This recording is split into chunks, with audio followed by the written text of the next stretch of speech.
tumo katika siku 16 za kupinga huu ukatili na udhalilishaji wa kijinsia. Madhumuni ya siku hizi ni kutilia mkazo vile vitendo vya udhalilishaji na ukatili wa kijinsia.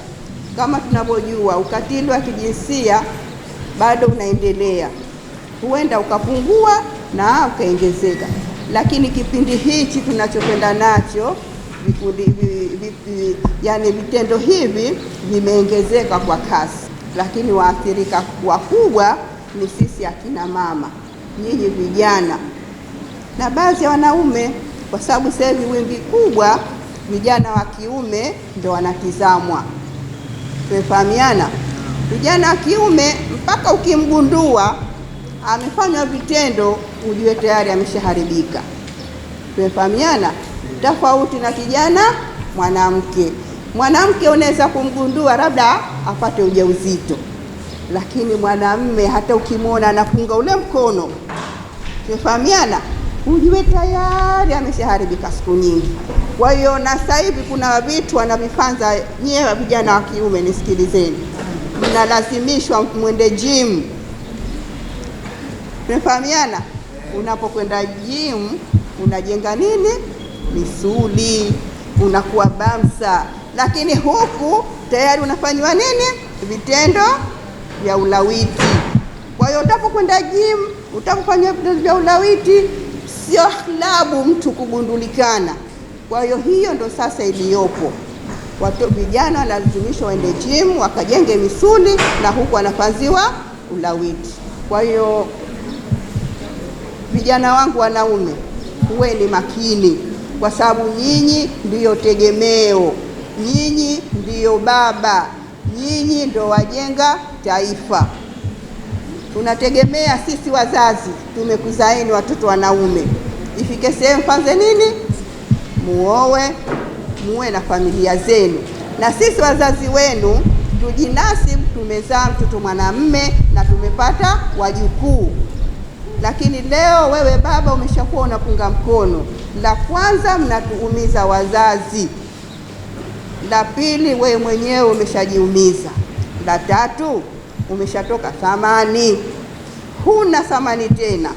Hata iwe uko unakokwenda unapewa pesa, utatumia zitamaliza, lakini mwisho wa siku huna thamani tena.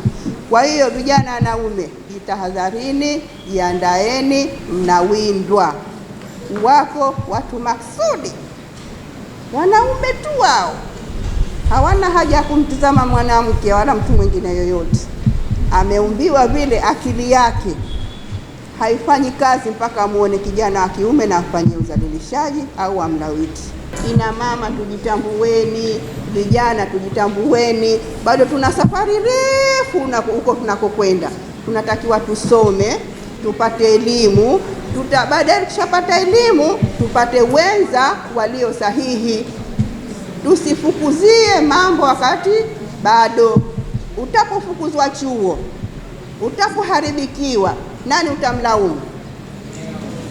Wazazi utafanya nini? Mzazi katoa 2,000 yake hapa anakusomesha, leo unamwendea na ujauzito. Kweli umemfanzia haki mzazi? Na ndio maana wazazi wetu mnaweza kuwaua, kuwaeka roho juu, kuwapatia pressure kwa siku hii moja tu. Tumefahamiana?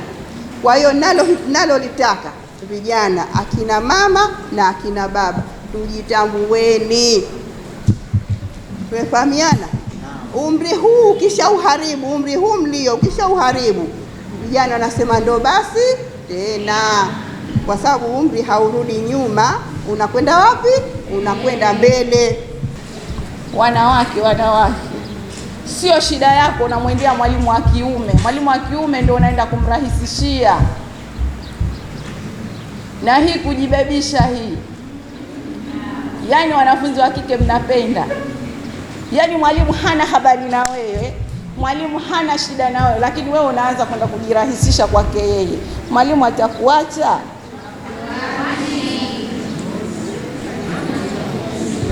Ondoeni mazoea na walimu. Kakupa kazi ufanye, fanya, peleka kwa wakati. Sio unaanza kuzunguruka, unaanza hivi, mwalimu fulani sijui hivi, mwalimu fulani hivi. Hapana, utakuja kumtia shidani mwalimu na wewe mwenyewe utajitia shidani, kwa sababu mwalimu, kama kesi itakuwa ya kweli ya uhakika, mwalimu unamfukuzisha kazi.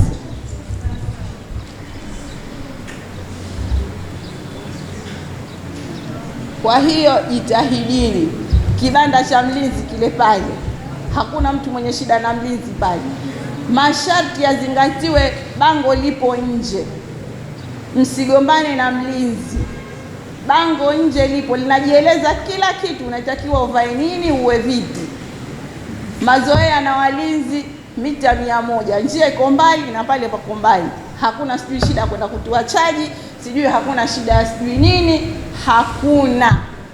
Yeye yupo kazini kwake kama yeye, na nyinyi mfuate mlichojia. Wanafunzi wenzangu, wakati tupo katika madarasa ya form 4 au form 6, inakuwa almost tunakuwa tuna aims, tunataka kwenda kusoma chuo.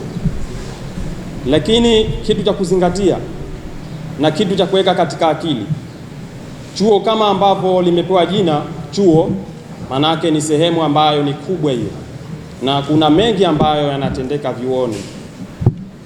Lakini jua kile ambacho kimeweza kukuleta chuo. Sasa naomba fanya kile ambacho kumekuleta hapa chuo. Kusoma pekee ndiko ambako kutakupeleka mbele, na sio kwamba kutegemea kwamba lecture fulani au lecturer fulani ndiye ambaye ataweza kuja kunisaidia kwa sababu tuna urafiki. Hakuna lecturer ambaye ana urafiki na mwanafunzi. Kwanza nikwambie, hata kama kwa mfano labda atakuchekea siku za mitihani hii hapa, atakuja kukuminyia sura, tayari huyo ambaye alikuwa anakucheka nje. Kwa hiyo zingatia sana hicho.